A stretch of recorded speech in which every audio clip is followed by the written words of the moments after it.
Welcome back, guys. I hope you're having a beautiful day. In today's episode, we're reading about some more neckbeards. Definitely been too long since we've had a neckbeard episode, and I'm sorry. But to be fair, I've been trying to make an episode for ages, but it seemed like the neckbeard content sort of dried up a little bit. But we're back, and I'm so excited. Thank you for all the support, guys, and I hope you have a wonderful time.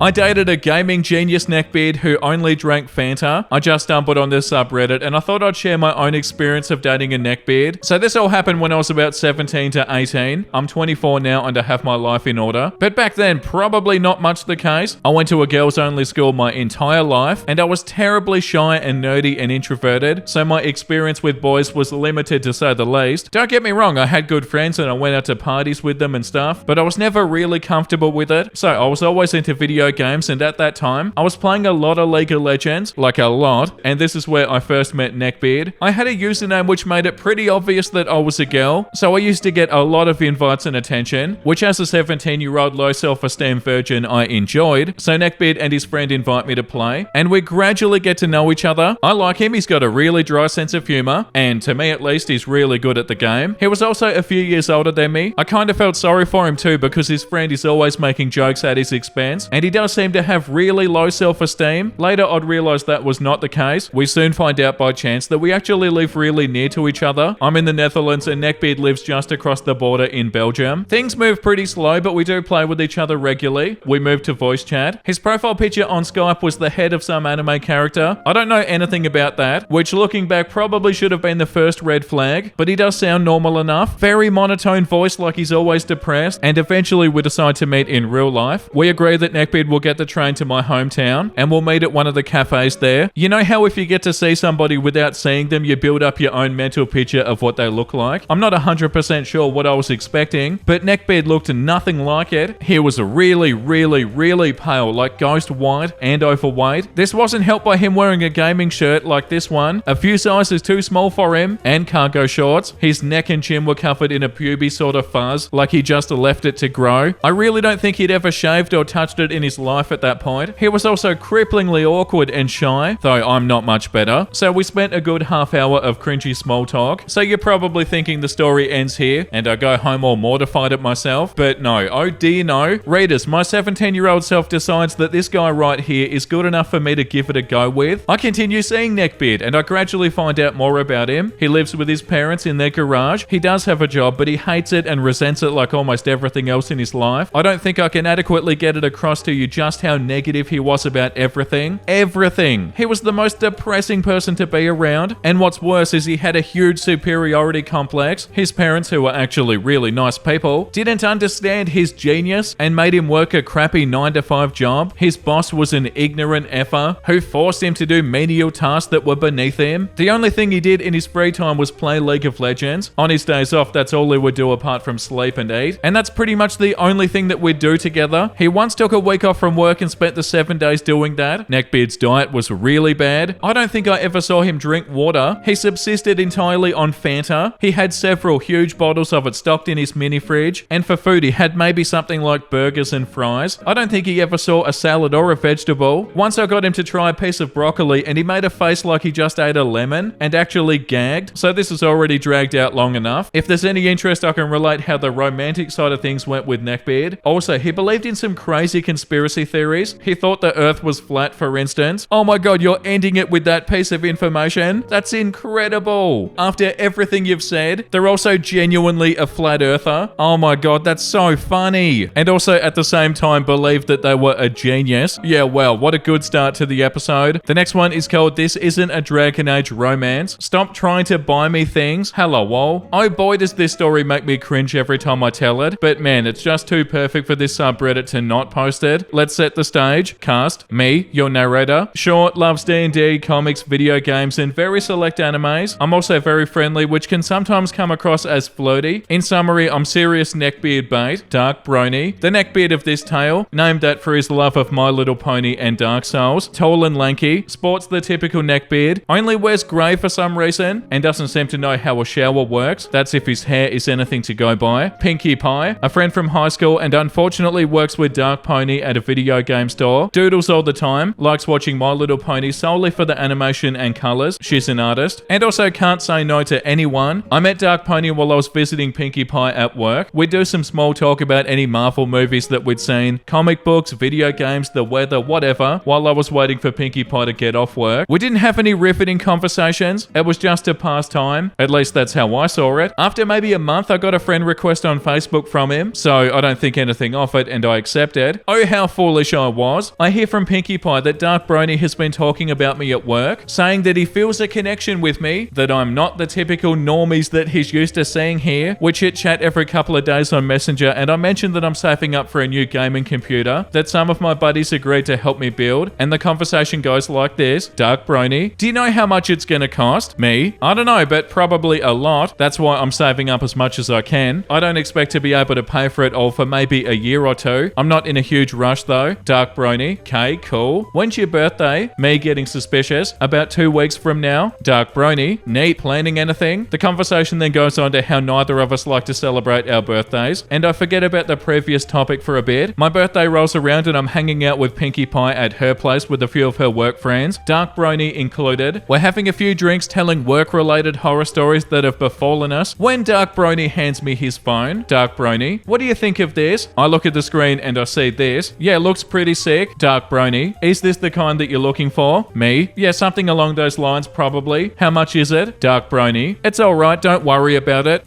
Come again? Me? What do you mean? Dark Brony, it's a birthday present. What? I'm super uncomfortable when people buy me things. Plus, I've only known this guy for a little under 2 months, so I feel not only embarrassed, but so uncomfortable that I'm hoping that I'll drop dead just to get out of this situation. I'm in hell. Me? Dude, no, it's fine. I don't need one right now, and I can do it myself. Dark Brony, no, it's fine. I can afford it, and a lady like you deserves to have a proper gaming setup. Pinkie Pie overhears this and then swoops in and explains how much I hate when people do that, and then he backs off, spending the rest of the party on his phone and glaring at me from time to time. From that day on, every time I came into work, he'd try to buy me something, a pop figure, another video game, a lunch, a taxi ride home, which is ridiculous since I bus everywhere. Anything. I would have to tell him no at least 3 times before he gave up, but he'd always brush it off with the ladies always play hard to get. Oh no. Or women like to be given things, it's okay to admit it. After maybe a week of me shooting down his attempts to buy me things, he hits me up on Facebook again. Hey, are you single? Me? Yeah, why? Dark Brony, well, so am I. Are you looking for a player too? Me? Thanks, but no thanks. You're a good friend, but I'm not interested in you that way. Oh, he was not happy about it. Dark Brony, I don't get it. Every time I try and get close to someone, they shoot me down. What am I doing wrong? Maybe I'm just destined to be alone forever. Me? That's not true. You'll find someone. Dark Brony, but you were it for me. You were supposed to be the one. Whoa, wait a second. Me? I'm sorry if I led you on. Dark Brony, I bought you the gaming PC you wanted. Is that not enough for you? Me? What? You actually bought it? Dude, that's almost $1,000. I told you not to. Why would you do that? We've only known each other for 2 months. Dark Brony, I wanted to give you what you wanted. That's what a good boyfriend does. Me? We barely know each other. Please just return it. I can't accept something like that. I don't feel that way towards you, and I'm sorry if I was leading you on by talking with you when we were at work. Note, we only talked about nerd stuff while I browsed and he stayed behind the counter. He never responded and eventually blocked me. I heard from Pinkie Pie a month later that he started crap talking and whining about me at work. Some highlights include, she said everything I wanted to hear. Turns out she was using me. Women only ever want men for their money. I can't believe it. I thought we were going to be together forever. She's the love of my life. Yeah, so I'm never visiting Pinkie Pie at work again. Wow, that was incredible. The top comment says, if you only wanted him for his money, then why didn't you accept any of his gifts? Neckbeard logic, lol. Yeah, and the comment under it, woman turns down $1,000 computer. Women only want my money. Wait, what? Yeah, and once again, that was so fun to read. These are awesome stories. Oh my god, I buy my lady stuff that she doesn't even ask me for. She's obviously the love of my life. Why doesn't she love me? Yeah, well, maybe because that isn't how that works. The next one is called Neckbeard, who just wanted to make sure that my lady was safe. Cast, me, female, 20 years old, education student. Sam, female, 19 years old, art student. Neckbeard Mike, 22, engineering student and all-around awkward guy. Basically, I met Neckbeard Mike through Sam during my first year of university. I'd catch the bus and train home with the both of them as they lived in my area, which was uncommon for the people at the university that we attended. Now, Neckbeard Mike was a tall, frumpy guy with a greasy short hair and a puby neckbeard who reeked of BO. He wore gamer shirts, baggy, ill-fitted jeans and New Balance trainers every day, and always got a little bit too close to people when he spoke to them. He didn't wear a fedora but did like them and thought they were fashionable. I didn't necessarily like Mike a lot, but I tolerated him because Sam had known him for many years and unfortunately he was always around. One day I arrived at the bus stop and Sam wasn't there. After shooting her a text, I found out that she was sick. I glanced around, noticed that Neckbeard Mike wasn't there either, and I felt relieved because I wasn't willing to make conversation with his creepy ass. I waited by the bus stop and I put my headphones in, just wanting to be home. A few minutes later, I felt a grab at my waist from behind. Naturally, I was shocked, and I turned around to see who grabbed me. Standing there with a crap-eating grin was Neckbeard Mike. "What the hell, dude?" I said, and he just said, "So, it's just us two catching the bus tonight? This ought to be a fun time." Now, one thing about Neckbeard Mike is that he was a serious stalker. He once told me that he used to wait 4+ hours for his co-worker to finish work so he could walk her to her car. She ended up complaining about him and telling the manager that she felt creeped out, and they never rostered him on with her again. He would rant about how he was such a nice guy and that he didn't deserve to be in trouble for doing such a gentlemanly deed. The words S-word, you know what, and ungrateful biatch were all used to describe the co-worker that got him into trouble. Yeah, like a real nice guy. He ended up doing this to countless other female co-workers. He even followed one home and then wouldn't leave until the lady called the cops. She got a restraining order against him and quit her job. But back to the story, so we make small talk until the bus finally arrives. The bus was empty and I sat in a 4-seater. Neckbeard Mike sat right next to me. Feeling uncomfortable, I asked him if he could sit opposite me as I needed some space. It had been a long day and I didn't want to deal with his BS. He moved and wouldn't stop smiling at me in a super creepy manner. After minutes of awkward silence and creepy stares, I said, "Dude, what?" And then he said, "Has anyone ever told you that you're stunning, my lady?" He literally said, "my lady." I shuddered. "Look, Mike, I like you as a friend, nothing more, so quit being creepy." He said, "Very well," and continued to grin wildly. At one point during the bus ride, he rubbed his foot on my leg. After expressing my annoyance, he immediately stopped and looked pissed. Finally, the bus pulled up to my stop. Hell yeah, which was long before Neckbeard Mike's stop. I said later to Neckbeard Mike and I hopped off the bus, and he also got off the bus. I asked him what he was doing or where he was heading, and he said, "Just making sure you get home safely." Oh god. By this point, I was furious. "Mike, look buddy, I've had a long day and I appreciate you trying to be nice, but honestly, I'm fine getting home by myself." He didn't take this as me telling him to F off. Instead, he said, "All the more reason to make sure you get home safely. You're tired and you could hurt yourself somehow." Not wanting this greasy beast of a neckbeard to know where I live, I walked to the shopping centre near my house and I tried to lose him. He was surprisingly quick at following, giving his frumpy frame, and managed to find me just as I was exiting the centre. "Oh, there you are. With all that chasing once to think you were trying to ditch me. Look, Mike, I'm going home now. I'm perfectly safe. You best go home as well." "But how will I know you got through the doors of your home safe without injury?" "Mike, mate, leave me alone, okay? You're starting to creep me out." He wouldn't leave after 15 minutes of me telling him to go home. I ended up calling my mum to pick me up because I didn't want him knowing where I lived. He started chasing the car in a half-assed sort of manner and looked seriously pissed when he realized that he wasn't faster than a vehicle. That night I had 15 Facebook messages asking if I was safe and about how we should do things alone more often. I ignored every message, and shortly after he began posting a bunch of statuses on Facebook about how women don't appreciate nice guys anymore. No way, that's terrifying. Ew, that's so awful. And posting the Facebook statuses too? Like, do they not realize what they're doing or something? Oh, yeah, that's revolting. This one's an old story, so hopefully everything was okay after this. The next one is called "My Friends Called Him Satan." Long-time stalker, first-time poster. I've been lucky to only truly know one neckbeard in my life, though oh what a neckbeard he was. It was my first year of university. Now, I'm an expat kid, so despite being an introvert of the highest order, I know how to make friends fast, but unfortunately also indiscriminately. I'm resigned to leaving people behind in 6 months to a year, so my friendships are super shallow and it doesn't really matter who I make them with, which is how I met Satan. It was some hole's dorm party, mostly for us freshers, although I quickly learned that my halls had the rep for the wildest parties and the best student bar, so everyone usually turned up there. One of my new friends dragged me outside for a cigarette, where we ran into a guy in a trench coat with a little Satan goatee, glasses and a couple of extra chins, the usual. He had a little posse of similar looking dudes around him, but he was clearly King Neckbeard by virtue of being a senior and the loudest opinions on cant. For the record, I really didn't know what a neckbeard was at that point. I led a pretty sheltered offline life, and most of it was in the Middle East, where we we don't exactly have the social tropes as Western society. When Satan starts up a conversation with me, I politely chat to him until my cigarette burns out, then me and my friend leave. No weirdness and no big deal. A couple of days later, I see them on my way back from the library. We chat a little, again out of politeness on my part. We don't really have anything in common, but I figure university is kinda like that. You cast a wide net and then narrow down your real friends later. So far, he hasn't done anything creepy or untoward, so I'm cool with it. Fast forward through a couple of months, I see them around more and more, an almost surprising amount for someone that doesn't live in my halls. I assume he has a friend there. We chat a little 5-minute increments at most, usually when I'm on my way to or from somewhere. He kinda starts putting the moves on in the most backwards way possible. I'm talking light negging interspersed with nice guy crap. I just sort of eye roll and ignore it. One night he comes onto our floor at like 9 p.m. drunk as hell, and I'm in the shared kitchen making a cup of tea. Suddenly, without any warning, he drops to a knee, grabs my hand and asks me to marry him. Oh, and I should also mention that I'm 16 here and they're 21 because of my messed up multi-curriculum patchwork schooling. I ended up skipping 2 grades by the end of high school, but since I had the appropriate credits and the desire not to hang out with my parents for an extra 2 years, I just headed straight on over to uni. Everybody knows this, including them. Anyway, he's got this whole speech prepared about how beautiful I am and how happy he could make me. And if it wasn't cringe enough, how gorgeous our quote-unquote coffee-colored children could be. I scream internally. A couple of rugby club guys from my floor hear the commotion because his pleading is getting increasingly loud as I refuse to entertain this drunken idiot, and they have to drag him out. He comes by the next day and apologizes, says the alcohol got to him and it won't happen again. I shrug it off because, hey, too much booze happens to the best of us. Things go back to normal. Except they don't. Suddenly he's everywhere. In the laundry room, in the library, in the cafeteria trying to pay for my lunch. I can't get away from this guy. It's like he knows where I'm going to be every second of the day and it's unbearable. My friends find it funny at first, but that quickly morphs into creepy. They nickname him Satan, and one of them floats the idea of reporting him to the campus security. But I mean, technically he hasn't done anything wrong except being creepy. And I'm a big tough 5'10" girl who grew up with brothers, whereas he's just a doughball whose most pressing physical challenge is bending down to tie his laces. What's the worst that can happen? As it turns out, breaking the lock off my door in the middle of the night and getting into bed with me is the worst that can happen. I'm a pretty light sleeper, so the minute the mattress starts tilting all the way down in the other direction, I wake up. Disoriented, I turn over. I see the shape of somebody in my bed, and my brain, hardened by midnight pranks from the bratty little brothers, automatically assumes I'm about to get a water balloon to the face or some crap. I sit up and I shove the guy as hard as I can. He shrieks and falls off the bed. Logic doesn't set in for me until I click the light on, and I see them lying on the floor, his trousers half unzipped. Oh god, with a boner, practically crying. I think he landed on it. I have inappropriate panic reaction, so at that point I just started laughing, like hysterically laughing. He perhaps understandably gets super mad and tries to chew me out for being obtuse and cold, and a tease and a bunch of other charming things, which he rounds off with a dramatic Grey's Anatomy scream of "Why won't you just let me love you?" By now, pretty much everyone on my floor is awake and in my room, and totally scandalized. Someone called campus security, somebody else called the police. Satan is escorted off campus, never to return. I do see him a couple of years later in a grocery store. I'm with my boyfriend at the time, and I can see Satan's doubled his weight and expanded his goatee to a full-on neck beard. He tries to hide behind a display of canned beans when he spots me, but I'm in the mood for effery, so I wander over to the display like I'm actually gonna go buy some of those beans, and I casually start up a conversation with him. He's about where you'd expect somebody expelled from uni for breaking and entering. I didn't press charges, but the uni did, to be unemployed, directionless, and living at home. I noticed that he's wearing a gravy-stained t-shirt with some kind of anime girl with big eyes and her baps out on it. Now I'm clued up enough to play Neckbeard bingo. As we're leaving, my boyfriend turns to me and asks me, "Hey, isn't that the guy that stalked you first year?" As loud as one can possibly be. I affirm, equally loud. He starts chasing me through the supermarket screeching, "Why won't you just let me love you?" The top comment says, "Wait, your boyfriend chased you, I hope?" And OP said yes. Yeah, that confused me for a second. I thought you meant the Neckbeard chased you in the supermarket. But yeah, oh my god, that was awful. And I didn't expect it to be that awful. Ugh, straight up disgusting. And yeah, I feel like we need to read something wholesome after this, guys. It's been such a wild episode. I'll make a new episode soon, but I'm pretty sure that's enough for today. We need something wholesome after reading this. Seeing human touch my bowl, realizing my bowl now has seeds. Oh, beautiful little birdie. I was so angry for a second, but it turned out amazing. That's so cute, and a really cute art style. I went to the shelter to to pick up my newest foster litter, and the woman goes, "Do you want 2 kittens or 4?" Like, truly the most absurd question I've ever heard. Anyway, they need names. Oh, that's so beautiful. You took all 4? Like, what sort of a question is that? 2 kittens or 4? Give me all of your kittens. Come on. That's so cute. I want to know what you ended up naming them. The rest can be watched tomorrow. The rest can be finished later. The rest of the world can wait. The rest is up to you. And that's by Udo Art. Yeah, 1,000,000%. And this is so important as well. Not to sound like a boomer or something, but especially in the sort of world that we live in, where there's so much different stuff to take your attention. Yeah, it's a necessity to make time for yourself. And on that note, that's enough for today. Thank you for watching, everybody. I hope you had a wonderful time. And if you did and you want to see more episodes like this, make sure you like and subscribe. And the comment of the day today goes to Keeper of the Nerd. Perfect thing to listen to after an all-nighter working on Christmas gifts. Oh, thank you. I'm glad you enjoyed. And also, I hope you had a wonderful Christmas. And I hope all of you guys did too. Choosing my videos to watch while you do stuff. You're far too kind. Wow, that was a really fun episode. I hope you enjoyed that, guys. And on that note, make sure you look after yourself and make sure you have a beautiful, amazing rest of your day. And you know what I'm about to say because I say it every single day. Bye!